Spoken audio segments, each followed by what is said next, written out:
Hi, everyone, and welcome once again to our My Body is a Temple session. And yeah, just this information session with Renee. Yeah, and thank you, Renee, for joining us once again today and sharing your testimony and the things you have learned with us and your wisdom. Yeah, it just blesses us so much. And I pray that this would be a blessing to everyone listening. So yeah, I just want to open for us in prayer and then I'll hand over to Renee. Abba, thank you so much for just the opportunity to connect worldwide in an instant through technology. Thank you for such a blessed time this morning to learn um, from Renee and through the wisdom that she has walked out certain things and certain areas with you, and that she has learned from you.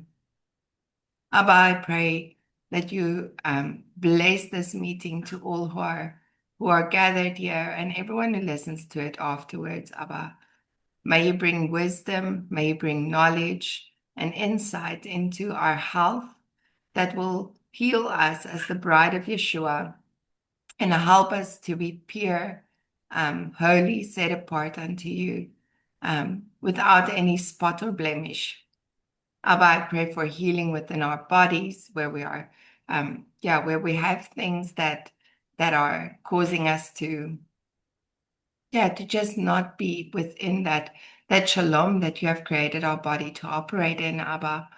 I pray that you will show us where we have issues within our body, what is wrong, and Abba, that you will bring people that can teach us um, how to walk in victory.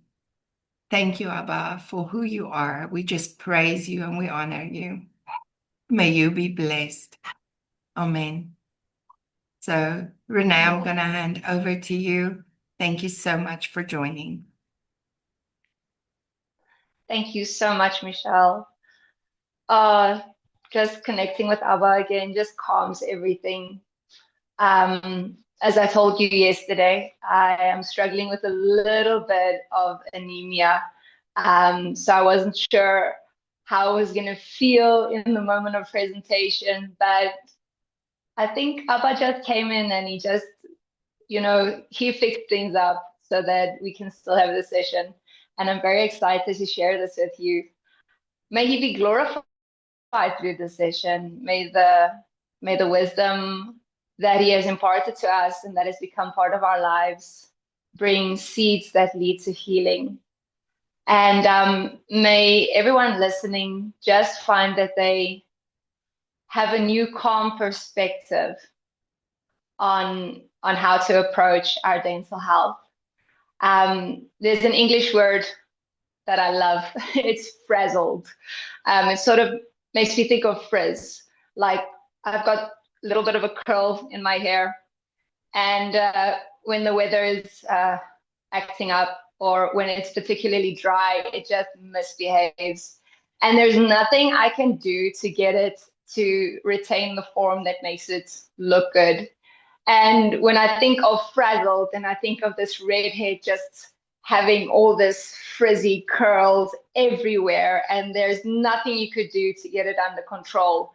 And it's that frustration on the inside, that sort of acceptance that there's nothing that you can do to get this under control. And that's where we were living in for the most of our lives. Up until 2015, we just accepted things that we'd been taught.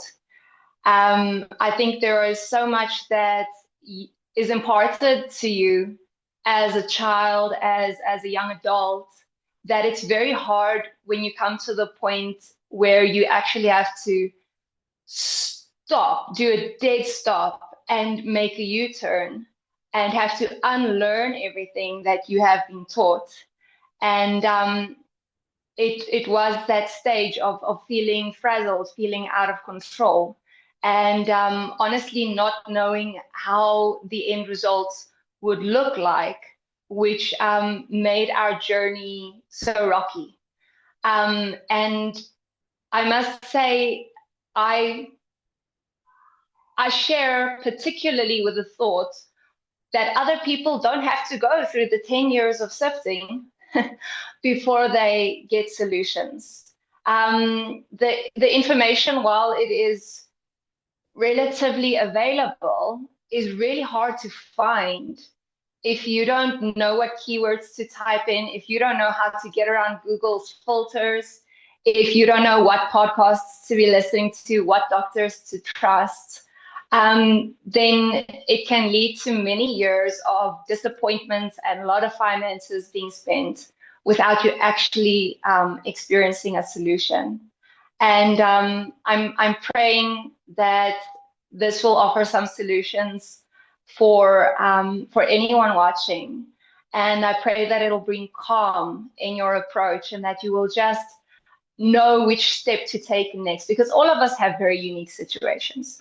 All of us were raised differently on different diets, had different physical traumatic experiences in our lives. I know of people that had their front teeth knocked out by a bat. I know of people that fell and had a couple of cracked teeth. And I know of people that just had a lot of cavities. I know people that had really great dental health, and that just blows my mind. And when I ask them, then they usually say, no, they don't like brushing their teeth.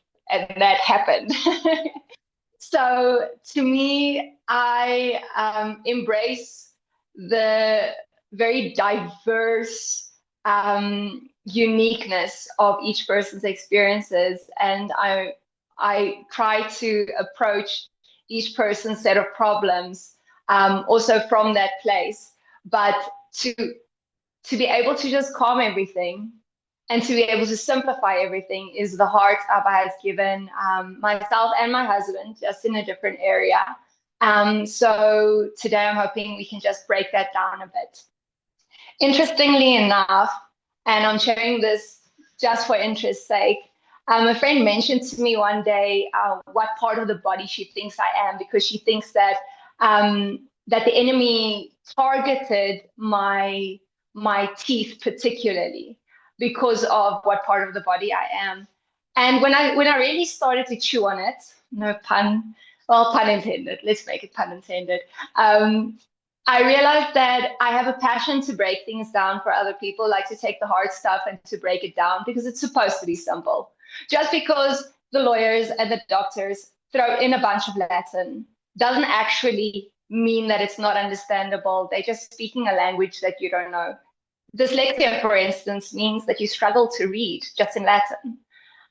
So if we can move past all the complicated and simplify it, that would just make me very happy. And so that's one of my passions. And another one of my passions actually in the body would be the nervous system. I love to connect.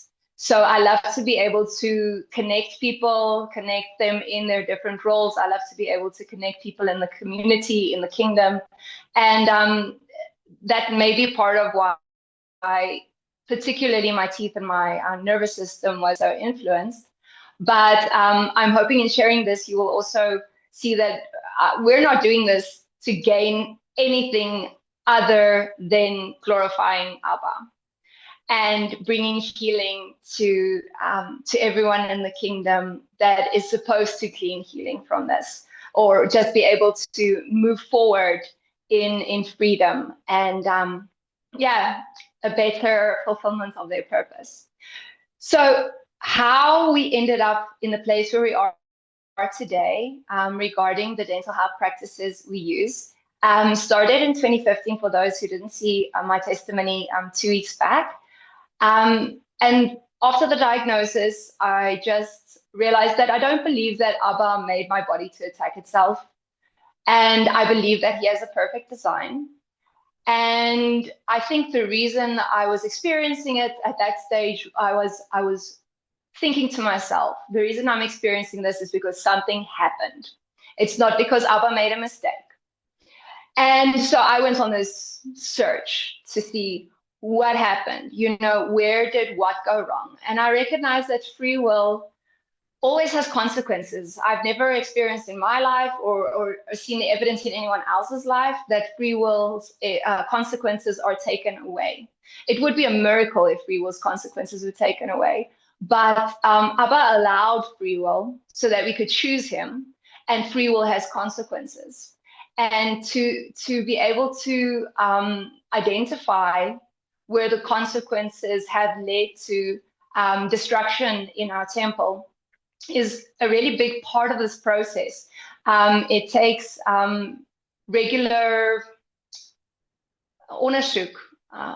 You need to dive into what's going on in your body, what's going on in your spirit, what's going on in your soul.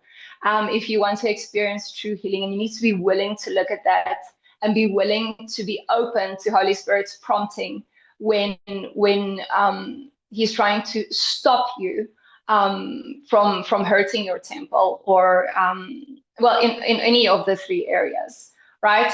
So basically in 2015, we just started to filter everything we were eating, drinking, listening to, watching, and one of the areas, of course, was what was I doing with my teeth? What did we believe we should be doing with our teeth? And what was the original design? That was the foundational question of everything. If Abba didn't make my body faulty, make my body to attack its own brain, then where was the fault, and how do I replace it with the original plan? So 2015 was really a year of sifting. We went through hundreds of brands of natural products, and we always try to find the balance between it being natural and it being affordable. And there's a lot of products that I can say, nah, it doesn't really work, or it works fine, but here's a better one, and so forth. But throughout the 10 years that it led up to us actually discovering the root of the problem, we sifted through a lot of different products and practices. And every time you level up a bit. And I learned a lot. And it was actually incredible when you get that aha moment, and it feels like there's just a direct line open from heaven to you to just tell you, look at this. Here is something I want to teach you. And it was really precious to me. So even though it was many years and many, in Afrikaans we say, klippe gekou. we had a lot of things we needed to work through. We had a lot of changes that we needed to make. All of that led to life and calm in the end of the day. And so that's really what I want to share to you, with you. So in seeking the original design, I found that it is so beautiful in its simplicity. Abba created, and everything was good. And where did it go wrong from there? He made plants for food, and then later he told us that we eat meat for food as well. He gave us the biblical diet to show us, which foods are actually bad for us. And there are studies to back it up. So once I found that there are studies to back it up, I realized that I should trust him, even if it doesn't necessarily make sense to my human mind. I'm going to trust him in his biblical instructions and follow it out as best as I can, because if he's the designer, and his instructions are sort of the manual for our lives. That is the way we are going to move toward life. Those are all life-giving practices. So we started to eat differently. We started to look at our products differently. We started only using things that we would, like on our bodies, we would only use products that we completely understood what it was. And most of it is edible. If you were going to put something on your skin, which absorbs, also, you want it to be good enough to eat practically. Obviously, there are some essential oils and stuff which you wouldn't eat, but most of the stuff we use in our bodies, we can eat as well without actually damaging our bodies. So yeah, there's simplicity in his design, and we choose to trust the designer. Just want to check this door keeps waving open. It's distracting. I'm just quickly going to shut it. Excuse me. Okay. Sorry about that.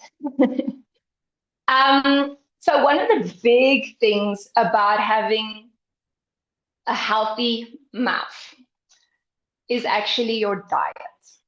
You you cannot have healthy teeth without a healthy diet. And I want to say almost equal in weight is the health of your gut system. It doesn't sound like it should carry an equal amount of weight. But if your gut is unhealthy, if it is not functioning properly, if it is actually leaky and not absorbing the minerals and proteins that you need for cellular rebuilding, then you are not going to have good dental health, no matter what fantastic product you use in here, no matter what amazing diet you are eating. If your gut has not been repaired, which also happens through diet, definitely. But sometimes it needs a little bit more pampering than just diet.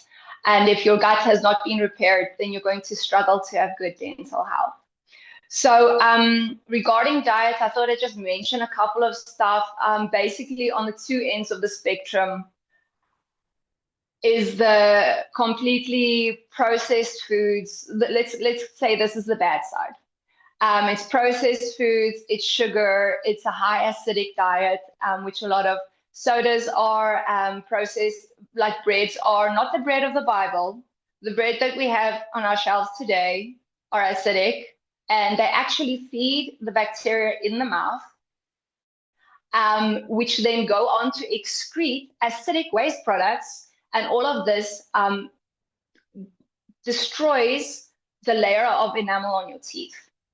Okay, so very processed, unnatural, very little fresh food, very little raw food on the one side. On the other side of the spectrum, you have the whole foods that are nutrient dense, because you could eat whole foods and they could have been grown in depleted soil and given just enough fertilizer to make them look good. You could be eating factory farmed meats of unhealthy animals, which I believe unhealthy animals which are factory farmed and never see the light of day and have been given a bunch of antibiotics and eaten food that is unnatural to them. I believe that those animals' meat would cause acidity in the body. I don't believe that the animals that would be grazing happy in the sunlight, in the nature, have a good lifespan before they are humanely slaughtered. I don't think those animals would actually be bad for your body. So this is also why we get a lot of different studies proving completely different sides of the spectrum, is because they're not comparing oranges with oranges. We're not looking at the situations in the way that Abba designed it. And Sorry, I Renee. believe and have, yes. I just want to mention something on that you said. Yes, please. Because you specifically mentioned, that they're not grazing out in the sunlight. And a while back, I had a little discussion with someone that I wanted to invite to specifically talk about this. And that is the frequency of the foods that we eat. So everything that has a lot of sunlight, it's basically like solar charging. So you're charging your body with the frequency in the meat and in the food. So if you have, something that is walking out in the sunlight every day and that is slaughtered to be eaten versus something that never sees the sun, as well as with our vegetables and greens, where it is grown has a great impact on what it will do for your body, because if it's solar charged, it will charge your body with that frequency, and all of our organs run on frequency too. So I just wanted to mention that. That is very cool, and that's so true. We've started looking at food a lot differently in recent years, and we really try to find the most nutrient dense foods, the most naturally raised foods that we possibly can. And it's probably a whole another discussion, because to tell you where you can get these foods and how the journey looks in that, it can feel complex, it can feel complicated, but I believe there's a place in the kingdom, families, in the kingdom brotherhood and sisterhood, where we can actually connect there and be able to support one another in that, because it's a desire on a lot of people's hearts to be able to eat well-raised meats and well-raised and as organic as possible fruits and vegetables and grains on top of that. So the nutrient-dense whole foods, biblical whole foods, we should be eating a lot more of that are raw. That also makes a big difference in how your teeth are going to be looking. It makes a big difference in how your gut functions, how your body's elimination functions as well. So that's just also something to keep in mind when you're looking at the diet aspect of healthy teeth. Then as to our daily, weekly health practices, not all of these are daily. Brushing is obviously something you would want to do daily. But something like oil pulling, I pretty much would do it once every second week or when I just feel the need for it. I thought I could just get into what we used to do as opposed to what we currently do, and why it didn't work. So brushing we used to do with a regular store-bought toothpaste, whatever you think is best at that stage. And toothpaste in the stores are generally harmful. Ingredients like fluoride are very bad for your nervous system. It's a synthetic product. And once again, you're going to get both sides of the spectrum. Remember that there is a natural fluoride, but the fluoride in your toothpaste is not a natural fluoride. And the studies that I have seen and the doctors I have followed say that it is a waste product and is extremely toxic to your nervous system, and it actually causes you to not be able to process things as well. It hardens the front of the brain. I think, is it the amygdala? Do you know, Michelle? I think that's what Dr. Stradel mentioned. Thank you I see you're searching there. So we used to get like a store-bought toothpaste with ingredients like sodium lauryl sulfate and sodium laureth sulfate, I think are the two, which were originally designed to be garage floor cleaners, and yet they put it in our shampoo, they put it in our toothpaste, they put it in our face wash, they put it in a lot of places where it just doesn't belong. And I don't think the Lord ever designed our mouth to be stripped in such a harsh manner. And I believe that actually contributes to a lot of the cavity forming, is because it's being stripped. And we're just contributing to the stripping by using firm bristled brushes and scrubbing. Everybody, when you see a dental commercial, they're all scrubbing their teeth with all these foaming stripping agents. And when we moved away from that, we first went to the other side of the spectrum. We went to tooth powder. I made our own tooth powder at a stage, and I'm not saying it's bad at all, but we sort of wanted to get a middle ground between having nice, clean teeth, that are smooth and that are bright, as well as that, they must feel clean. The remineralizing tooth powder that I was making was fantastic, and I could use it at night, for instance, but if I was using it during the day, it would leave my teeth feeling sort of fuzzy, and then it felt like everything wants to stick to those teeth. So we have by now found the products that actually work for that and remineralize the teeth, but the products that were on the shelves were not good. They were actually extremely harmful for the teeth. And as I say, the scrubbing with hard bristled brushes was also just contributing to cavity formation.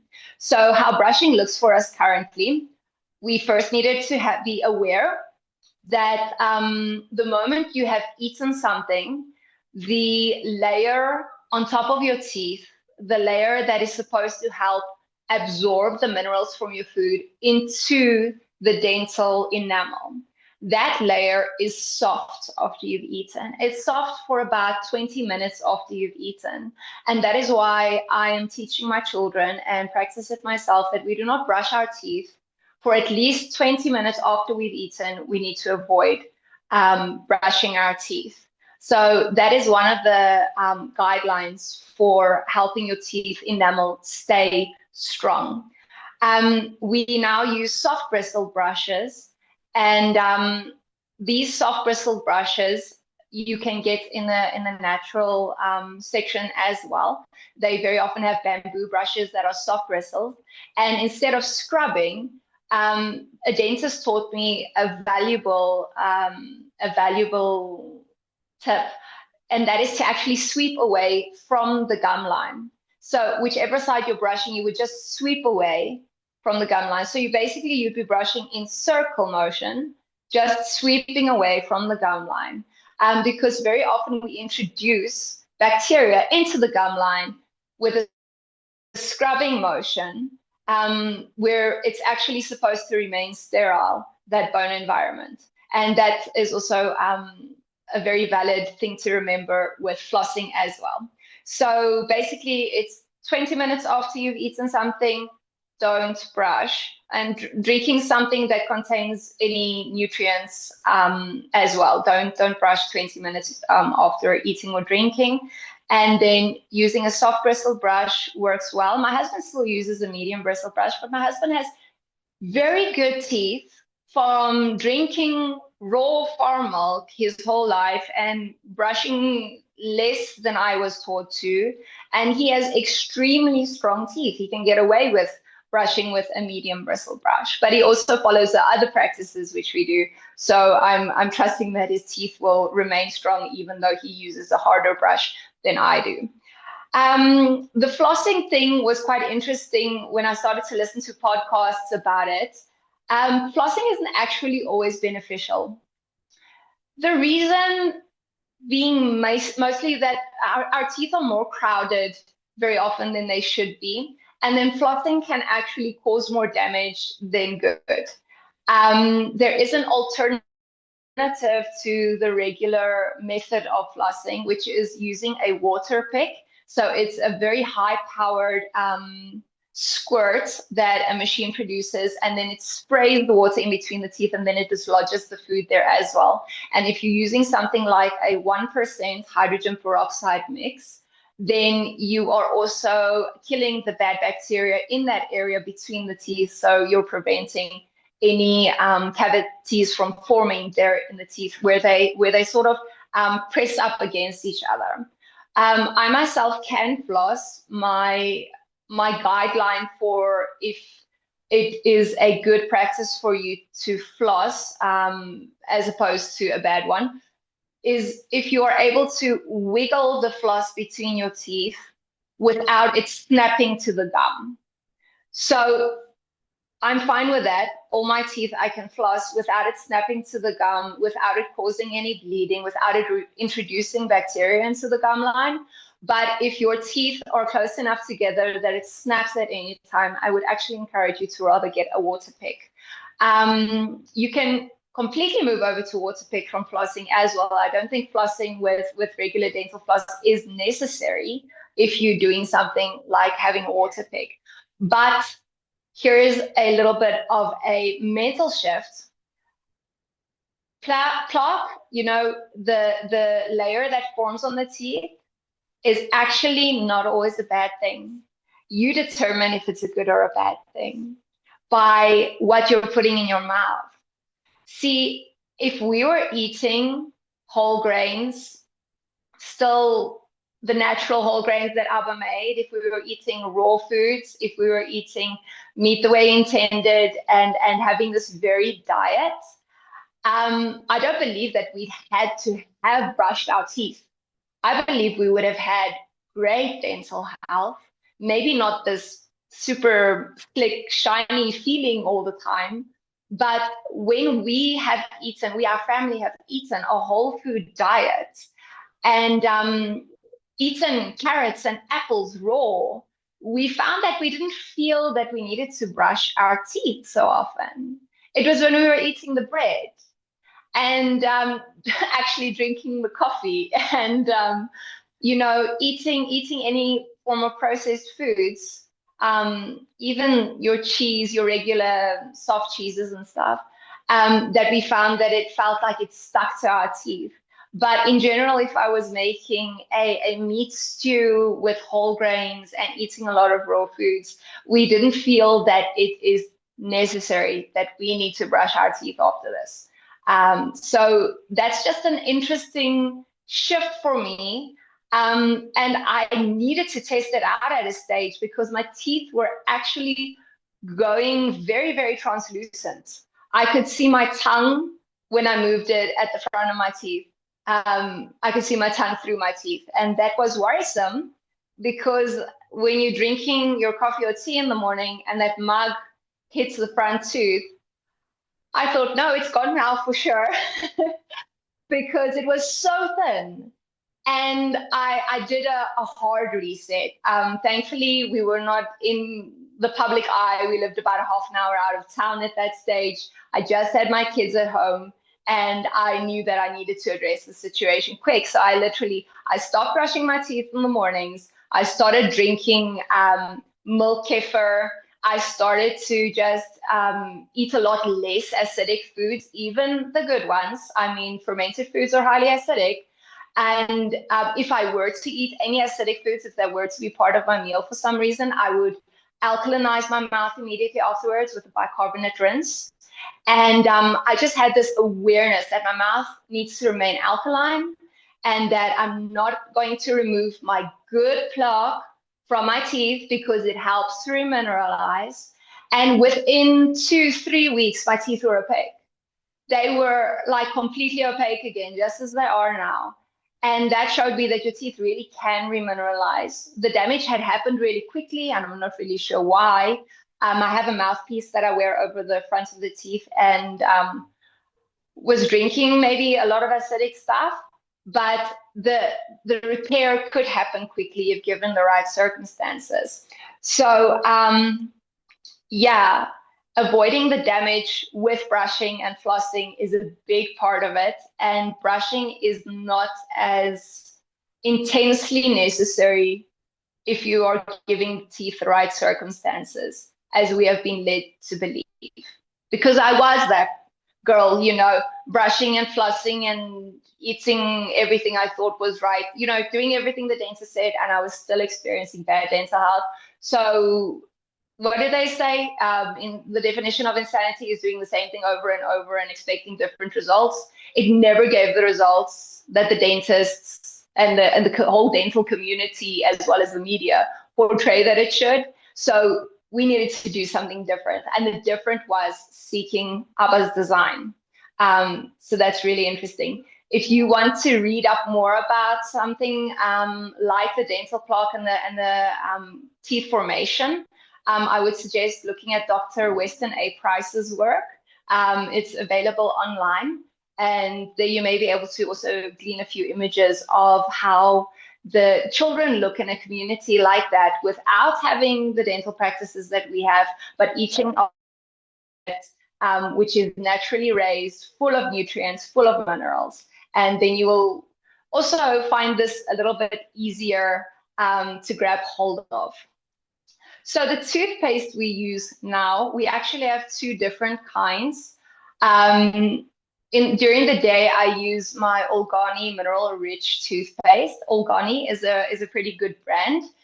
And while the price may seem steep, I believe it's worth it. If you divide it up into the time that you're actually using the product, and the same with the second toothpaste we use as well, I believe if you're dividing that up and if you're considering that you're not developing cavities as easily if you are using these products, I believe they are worth it in the end of the day. But I have even met a gentleman who has been using plain and simple bicarbonate of soda, baking soda, every day, and that alkalinizing effect in the mouth also contributes a lot to the dental health being maintained, to the enamel not being eroded due to all the acidity.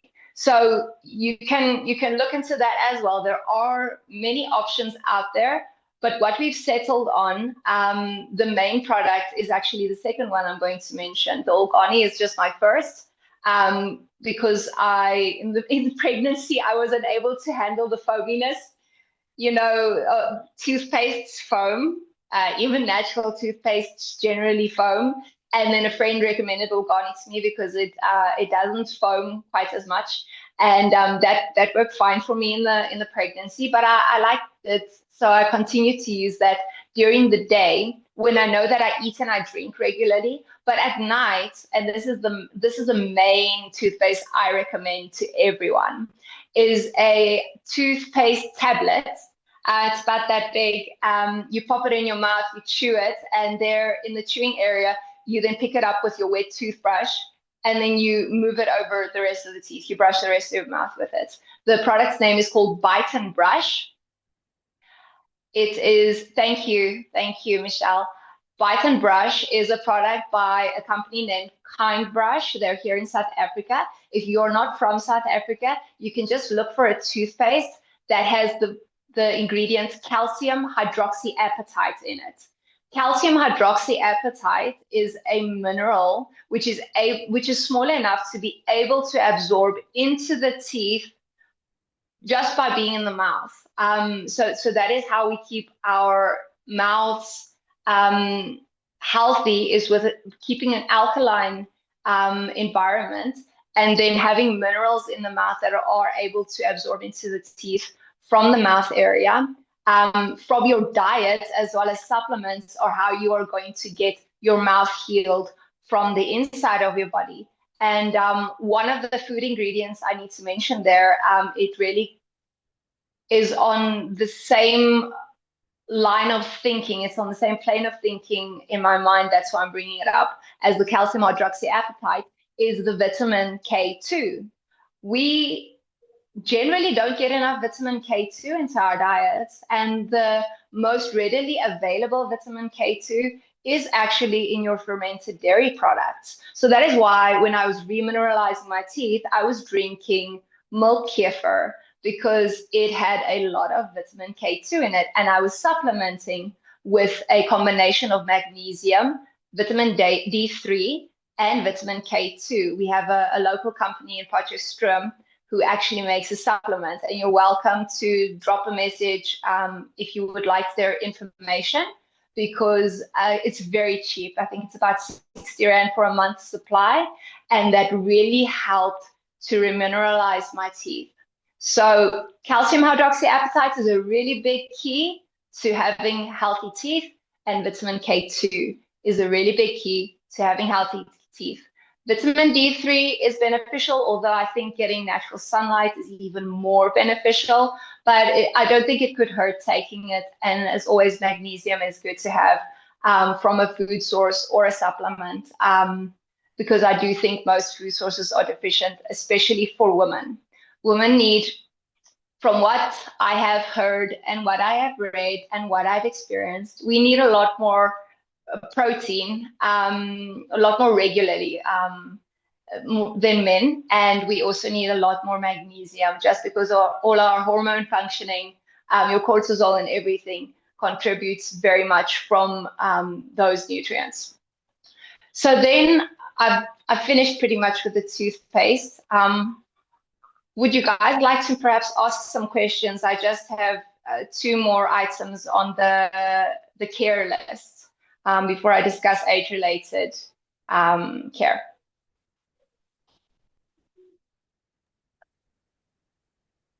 I don't think I have any questions right now. Mine would be age-related care, so that's good. Okay, I think we can do a conversation about that. Everyone, once again, has different experiences because we all raise differently. We raise our children differently. So we're definitely going to unpack that one in a moment. With rinsing, we use hydrogen peroxide that we've diluted to 1%. We do not actually rinse our mouths every night in general, because we want the calcium hydroxyapatite in the bite and brush to be in contact with the teeth for as long as possible at a time, so that it can really draw into those teeth and really help to heal them. I know a lot of people that are more naturally minded would use colloidal silver. I don't particularly have a problem with colloidal silver. I just prefer hydrogen peroxide because it also offers oxygen to the environment that it is treating. So both, from what I understand, kill any pathogens, but keep the good bacteria alive, because you want to keep your good bacteria. This is also one of the big reasons mainstream products are not good for you, because they are killing the good bacteria in your mouth, and you need those good bacteria. It's like in the soil. When you don't have good bacteria in the soil, the plants can't actually absorb all the nutrients in the soil because they need the good bacteria to fix it to the roots, and then they can absorb it. The same goes for your mouth. The good bacteria needs to be there to be able to fix the minerals to the teeth as well. So good bacteria in the mouth, we want to keep. I am a big fan of having good bacteria and having focus on keeping them alive for as much as possible. So that is why we also avoid any alcohol-based products. Yes, I drink, we actually make homemade wine, so very low alcohol content. We drink that sometimes. But in general, we wouldn't use alcohol products in our mouths and wipe out all those good bacteria. So it's just a mental thing, just a mental shift to know to encourage good bacteria in your mouth as well. So in the rinses, I found that they very often put xylitol in the rinses. Xylitol is one of the ingredients that also discourages the bad bacteria. So I am a fan of xylitol. If I'm not using sugar in a product, we generally just use reduced sugar. If I were to be baking and not have a heap of xylitol or honey available, then I would use sugar, but much less. But if I get to choose, then I would be using xylitol or honey. Xylitol is tooth friendly, and I've not found anything that says that it is not beneficial for the gut health. So if anyone here that is listening perhaps does have some information, it's just something that I've not found yet, and I would love to hear more. But the xylitol mouth rinses, unless it would be killing the bacteria at all, I would still recommend. Usually it's a colloidal silver based xylitol mouth rinse, and it's a little bit more kid friendly in that sense too, because it's sweet. Then on oil pulling, what I always recommend, if there is any dental irritation in the gums, then I would recommend oil pulling. A lot of the biological dentists who recommend with, a good organic coconut oil. I found the coconut oil a little bit difficult to manage. In my mouth, it's a very thick oil, and the purpose of the oil is actually to draw out the toxins which are in the gum area. So we've moved on from the coconut oil pulling, but I do think it's still beneficial. If that were what you are able to get, if you can use it and you're fine with the texture and everything, then go for it.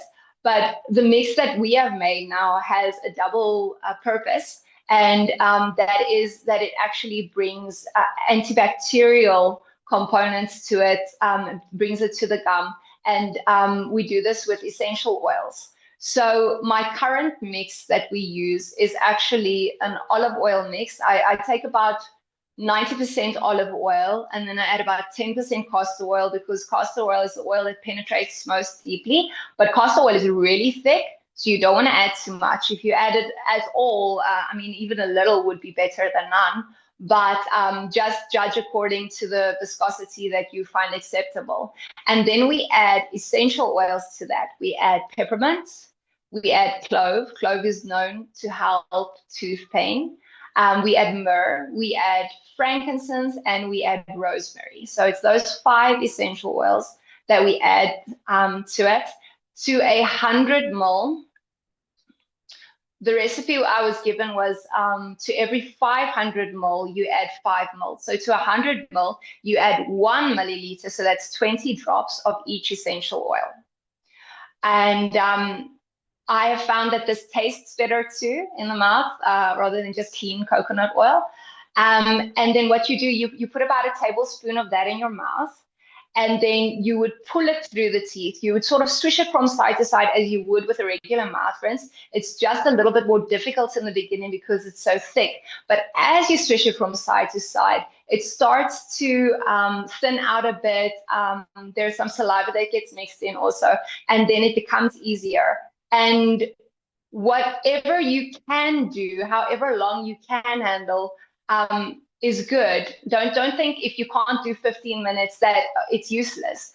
But if you can do at least 10 minutes if you are struggling with an issue, maybe once a day, that could really have some amazing effects. If you have something a bit more severe, like an abscess or such, then I would do it at least twice, 2-3 times a day. But it all depends on the person, the person's age and their capacity for being able to do this.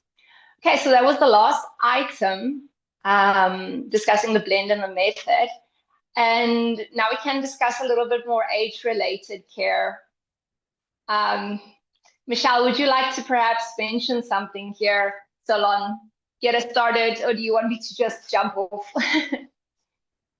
Yeah, I think you can just jump in.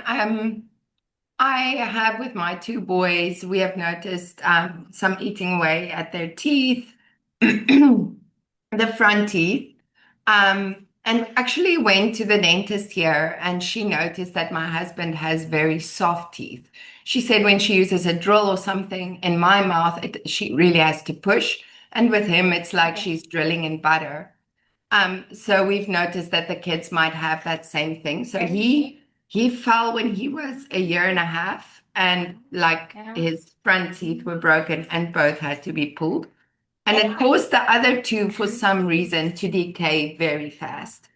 And then the same happened with my second boy was climbing on a chair, fell on the chair with his mouth and knocked his 1 tooth. And the same thing is happening with the front teeth, which just decaying so fast right after that. And so, yeah, that's basically what I was talking to you about.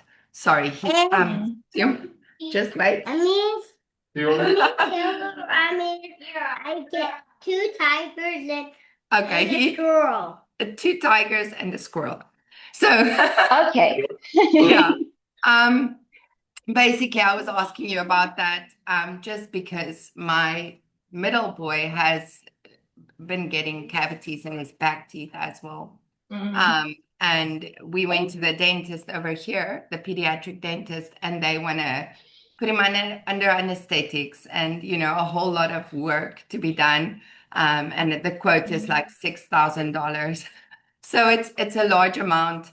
It's a lot of things. And I just feel uncomfortable going through all of the information, having to sign off on if he might need a blood transfusion and if he might need this. And I'm thinking, why would he need? So I reached out to Rene just for some background.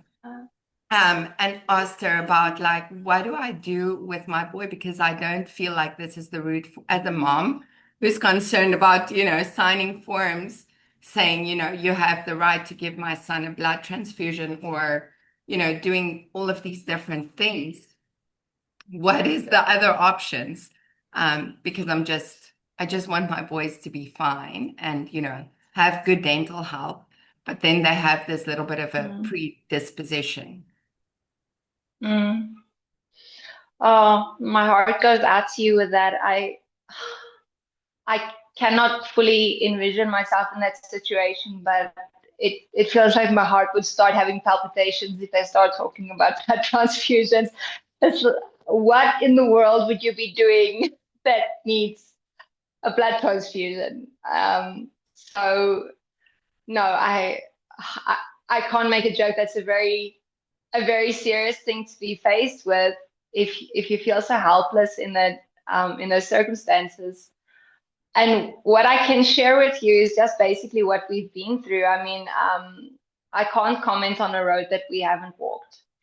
I did share with you, Michelle, a bit about remineralizing the teeth, and we've had several people on our path that have had children that were either from the get-go, the children had very little to no enamel on their teeth, or that developed that from eating and drinking practices.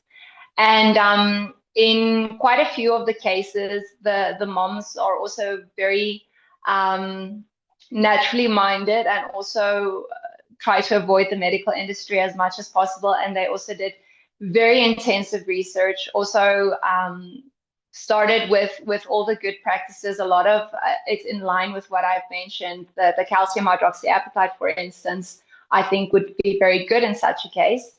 And focusing on the gut health, because I believe that even though our teeth were obviously formed from the genetics that we have, you have a mom, you have a dad, you're half of both. Obviously, our teeth came from that. I don't think we are victims to it. I think that we can improve upon that. So I think even your husband, I think his dental health, that his teeth could become much stronger. I think it's just that shift and that time to go through the healing process for that to happen. So there are many factors, I believe, and you would probably agree with me, breastfeeding is one of them. But even before that, during pregnancy, if mommy's gut health wasn't so great, or if mommy wasn't consuming animal proteins, believe it or not, this is a big part of the package. We've seen that the dental health of those teeth when they come out was bad. I have two friends that were following a vegan diet, one by choice, one just because she couldn't get any good meats or milk at that stage in pregnancy and didn't want to add toxins to the pregnancy. And dear friends of mine, and I don't think they should take blame for this at all. They didn't know. But when their baby's teeth came out, they were nearly brown. They didn't have that enamel to protect them. And yes, some of the teeth broke. The children never complained of being in pain from what I can recall. But as soon as those teeth were out, these parents started giving the right proteins. You know, eggs, for instance, they contain vitamin K too. The milk kefir, they started doing that. They started to practice alkalinizing the mouth. Now, the younger the child, the harder it is to introduce something like a bicarbonate rinse, but add some xylitol to it and ask them to just switch it around a bit. And if they were to swallow it, I don't see that it would do great long-term harm. Just in that teaching phase, we were teaching them to rinse, eating the right foods. All of these can contribute to remineralizing those teeth again. Pain to me is the greatest stressor, because if the child is in pain, that indicates there's something wrong. That indicates that the nerve is exposed somewhere or just really close to the surface where it's not supposed to be. So that would make me reconsider how much drastic action I was going to take. But if the child's not in pain yet, I think there's still leeway to try and remineralize, try and adjust the diet, try and add practices. It's a little tougher for me to be able to give you advice, Michelle, because you're so far. I don't know what products they have. In South Africa, I can advise on a lot, but I don't know on that side. But having the basic things that are in store, you could even work from that point, like xylitol, like bicarbonate of soda, maybe brushing the teeth with nothing and just adding a rinse afterwards. If you need to brush at all, I mean, if there's no unhealthy plaque on the teeth, I'm going to tell you a secret publicly now. My kids haven't actually been brushing their teeth every day. They haven't. We made sure that they were eating healthy foods, you know, for their dental health, stuff that would contribute to healthy plaque. And then we used to only brush teeth if they were eating something that would shift the plaque to a bad kind of plaque. And they had really great dental health. My husband also tells the story of when he was young, he had braces, and he never liked trying to get behind the braces to get in between there to brush and floss and everything. So he avoided that, and he developed a hole in the one tooth at a stage. And the hole budges to, his tongue a little bit. And then when he went to the dentist the next time, then he asked him to just fill up the hole. It was big enough that he could feel it with his tongue really close to the braces. And the dentist asked him what hole. He couldn't find the hole because it had literally filled up with that plaque that he'd not been removing. And they weren't eating the diet that I strive for our family to be eating, but they were drinking all this healthy milk. They were getting all that vitamin K2. They were playing in the sun. They actually had all these healthy practices, which contributed to his enamel being able to remineralize over there. So I believe that there's no pain. I would be willing to say, okay, let's see if we can intervene and let's see if we can get that healthy. Yeah, I don't know if you would like to add something there. Otherwise, I'm just going to go into what I think the design looks like for healthy teeth, age-related wise. Yeah, I definitely think that's helpful because, what we're hearing from the dentist, and I just want to put a disclaimer on, like, if you're at a dentist, I'm not qualified to give information. I'm just following a path that I feel as a mom that I need to follow. So, I'm not challenging the dentistry industry. And René also, like, we do respect medical people, but we do our own research with regards to what we put in our bodies and what we give to our kids to eat. And if you require anything, like, we're both willing to give it to you. But like from the dentistry industry, we're hearing things like, there has to be 2 to 3 to 4 hours in between meals. And with a 3-year-old, like, that is not practical, because he snacks, he doesn't eat. He snacks two or three bites, and then, 10 minutes later, he runs back. And, they want to play in between. They don't have the capacity to sit down for 15 minutes or whatever and finish a meal. It's running up and down, and they have to do things. So it's not a practical tool that I can use, saying, you can only eat in 2 hours. Because if my kid's hungry, I'm going to give him something to eat. But knowing to shift to other foods is more helpful than saying, oh, he's not supposed to be eating, things like that, where we have struggled. We're trying to brush every evening, and we're trying to do all of these things, and we see no difference in the teeth. In fact, it's going the wrong way. So that for us is very helpful, knowing that, by diet, that could help more. And I just also want to mention a couple of different things. Earlier, sorry, my kid is just, I don't know if the noise canceling is helping, but he is just complaining in his chair there. It's breakfast time here, so everyone's right here with me. So you mentioned that you realized your body is not made to attack itself. And I feel like that is also a tool that we need to use, that is available to us as believers, that we speak life over our body.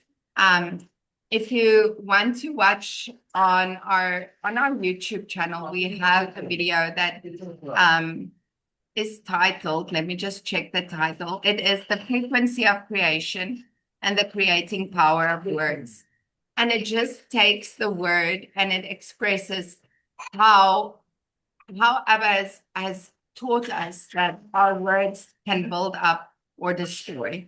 And it has the power of creating. And I listened to a podcast recently where the lady also, all the doctors were telling her baby was going to die. She was pregnant and her baby is not going to make it. And if she keeps the baby, she's going to die. And all of these things. And she went from one doctor to the next. And she just said to the Lord, my belly is not a graveyard. And she just said it. And I feel like this is also specific to her. That was what was happening spiritually in her life. But she just spoke it, and she continued to say to the Lord, this is not going to happen. I'm not going to bury this child who hasn't seen life yet. And that was something that carried her through. And I feel like if we just speak things like that over ourselves too, in wisdom, and by the guidance of the Holy Spirit, that is also a valuable tool. Sorry, I'm trying to connect all the dots that I've been with all of the things going on. Yeah, so I think that's from my side also just something that I wanted to mention, because our body isn't made to attack itself. And you have to remind your body, and we see constantly in the word people reminding Abba of promises that he's made. You know, just that coming in alignment with what he has intended for our body and how it should function by speaking it. Thank you, Michelle. That is beautiful. And I love what you said, that speaking life in wisdom, because you can also be in denial and be speaking life. You cannot proclaim health and life over your body and still be eating processed foods and expecting different results. Yes, it would be better to be speaking life or eating the processed foods than speaking death, but you can't be expecting that to cancel out the logical design that Abba's given us. But I believe it really is a big key also to adding healthy practices to our lives, to following a healthy diet for the restoration of the temple in the end of the day. I don't feel that we've journeyed a lot personally with the kids' dental health practices. As I mentioned to you, we actually brushed as little as possible. My first 3 boys were all breastfed, and they didn't experience any dental health maladies in the sense of cavities. My eldest, unfortunately, was vaccinated, and because of that, it caused the scoliosis, as I shared in my first testimony, the first video we did.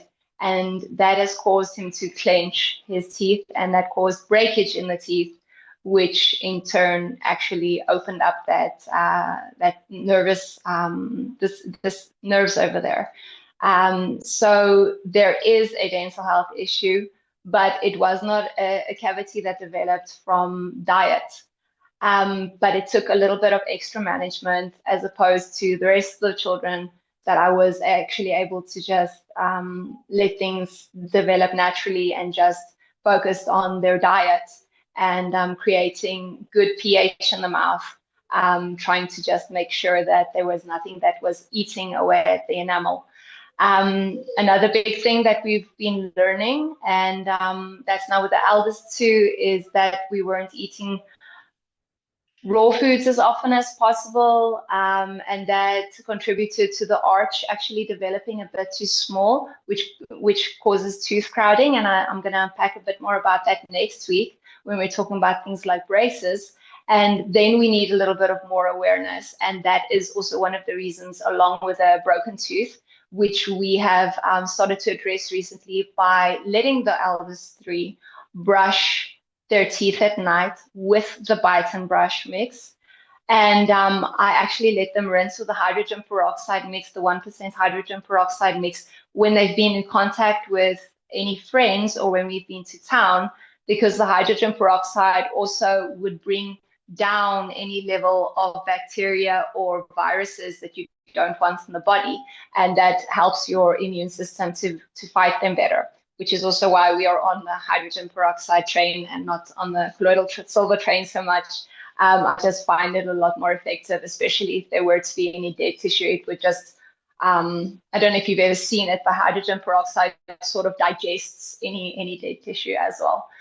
So the ideal picture, and it's one that very few of us have, would be that baby would get breast milk for the first 2 to 3 years of their life, possibly even further. We see some communities that are not westernized and don't have all the media influence that we have, which still continue to give their children breast milk for even beyond 3 years. And that helps with vitamin K2. It helps them to get all the nutrients they need. But even if the breastfeeding would be the first 2 years, I think it has a massive impact. And then once the food starts to be introduced, to make sure that you have whole foods, as whole as possible, that you offer to the children. I know baby-led weaning, it doesn't work for all babies. I know of some babies that just choke and gag if you were to give them food as we were to eat it. But we try to actually feed our babies whatever we are eating, within restriction to what they can stomach at that stage and if they can mash it in their mouth. So whole foods, which you can give raw, would be something like avocado, would be something like bananas. I would not recommend empty foods such as rice cereal.